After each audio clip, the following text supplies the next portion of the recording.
मैं 2-3 पॉइंट पे एमएसपी पे रखना चाहूंगा बात। एमएसपी की जो हमारी बढ़ोतरी है वो बाजार के लेवल से हर साल नीचे रहती है दूसरे वर्गों की बजाय, और आंकड़ा निकल के ये आ रहा है कि 7 साल में दूसरे वर्गों से हमारी आमदन आधी रह जाती है। यानी अगर दूसरे वर्गों की बढ़ोतरी 100 रुपए हुई तो 7 साल में हमारी बढ़ोतरी 50 रुपए हुई। इसलिए खेती का जो लेवल है वो नीचे आ रहा है, और जो मिल रहा है, जो एमएसपी रखा है, उसका कोई फार्मूला नहीं है। मैं तो ये कहूंगा कोई उसका हिसाब किताब नहीं है। पिछले साल का जो लागत है गेहूं की, हरियाणा सरकार का कृषि विभाग की, किसी और की बात नहीं मैं कर रहा, हरियाणा सरकार के कृषि विभाग की, वो 2200 रुपए प्रति क्विंटल है, और हमें पिछले साल रेट मिला 1975 रुपए, यानी लागत से भी कम। और एक हमारी मीटिंग थी सीएसीपी के चेयरमैन से, हमने उनसे सवाल किया कि आप लागत से भी कम रेट की सिफारिश कर रहे हो, इसका आधार क्या है?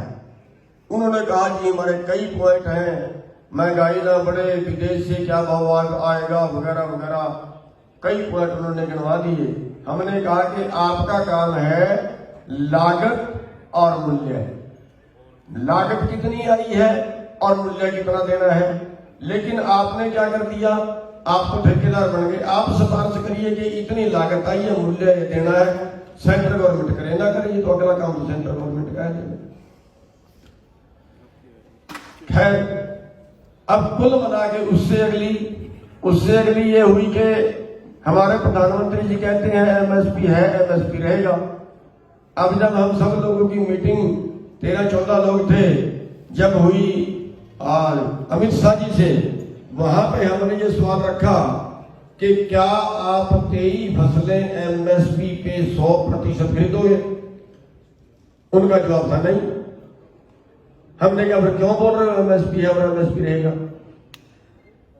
तो वही चीज है जो कौन साहब ने बताई कि हमें एमएसपी से 3 लाख करोड़ हर साल कम मिलता है, और सरकार कहती है हम 3 लाख करोड़ कहां से लाए?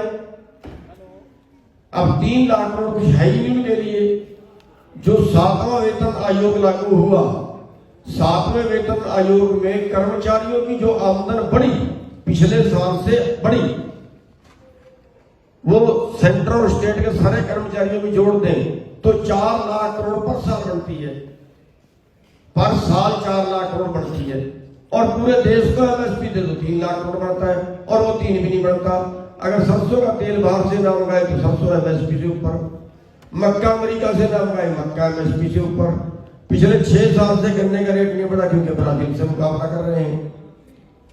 तो इसलिए सुनने वाला कोई नहीं है। हमने इस पे 2013 में हाई कोर्ट में केस किया, हरियाणा, पंजाब और केंद्र सरकार को पार्टी बनाया कि एमएसपी से खरीद शुरू होनी चाहिए। एमएसपी का मतलब क्या है? हाई कोर्ट ने हमारी बात मानी। केंद्र सरकार, सेंट्रल सरकार, स्टेट सरकार, तीनों सरकारों को कोई जवाब नहीं आया, लेकिन सरकार ने ऐसा दबाव दिया कि हाई कोर्ट ने वो केस अलमारी में रख दिया, फैसला सुनाने की हिम्मत नहीं हुई आज तक। तो एमएसपी में होना क्या चाहिए?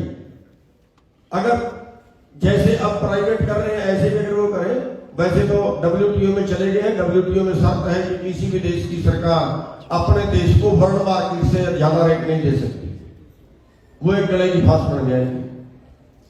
लेकिन अगर उनको प्राइवेट भी देना है, जैसे ये कर रहे हैं, ये तीनों कानून एमएसपी को खत्म करने के लिए ही बनाए गए असली तो होना क्या चाहिए? अगर बाजार में भी किसी ने खरीदनी है, मान लिया हमारा मक्का बाजार में खरीदा, मान लिया एक भाई गेहूं की तरह कर रहा था कि 1800 रुपए बाजार में बिकी और रेट 1975 है, तो 175 रुपए सरकार दे दे।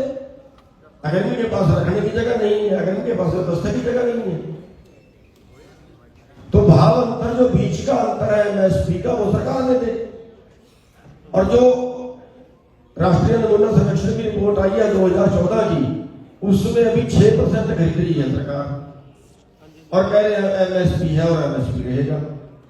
तो इसलिए हमारी जो मांग है वो ये है कि 100% जितना कई फसलें जितनी देश में पैदा होती है उनका जितना मूल्य बढ़ता है वो किसान की जेब में जाना ही चाहिए, चाहे सरकार भावांतर दे और चाहे सरकार सीधा दे।